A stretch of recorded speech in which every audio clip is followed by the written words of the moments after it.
Assalamualaikum rekan. Kamu di Kabupaten Simalungun Medan dalam rangka melestarikan seni tradisi dan saat ini mungkin akan melaksanakan geladi resi. Terima kasih. Kali dulu. Nyopak sih ha? Ya, Aceh itu pian kalau ini yang penting ia kopi. Nyo ho katro saya kayo. Nyo kamu katro Medan. Daerah Dan daerah Simalungun. oh kuno Lam Kebo.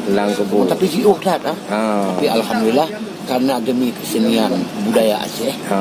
Karena orang Aceh kagak kebudayaan Aceh. Nyo di Medan. Apalagi kayak di Aceh.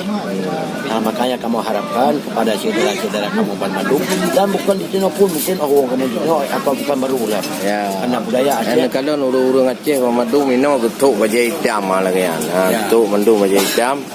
Jadi kena ke pelara adat istiadat ya kalau kemetuk tarian-tarian dekat tarian Aceh.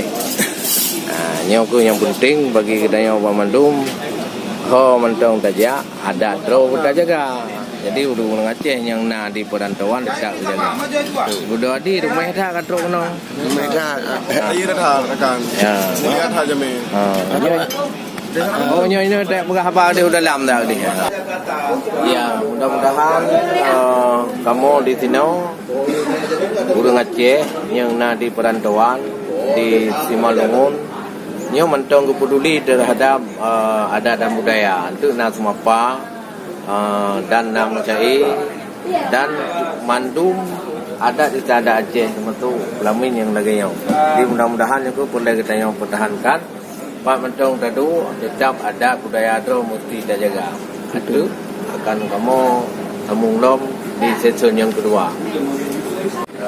Ya, nyo napa Muhammad Amin sebagai koordinator. Nyo daerah apa, Pak?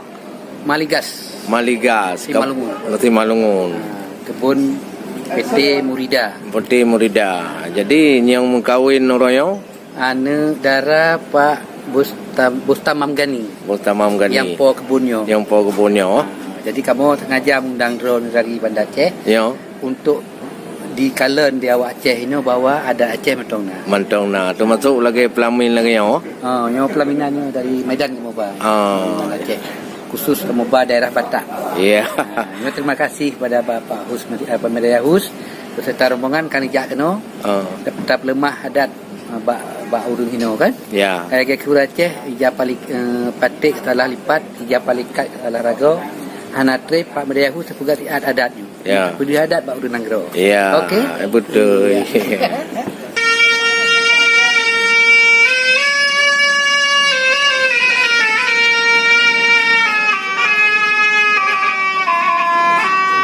Alhamdulillah.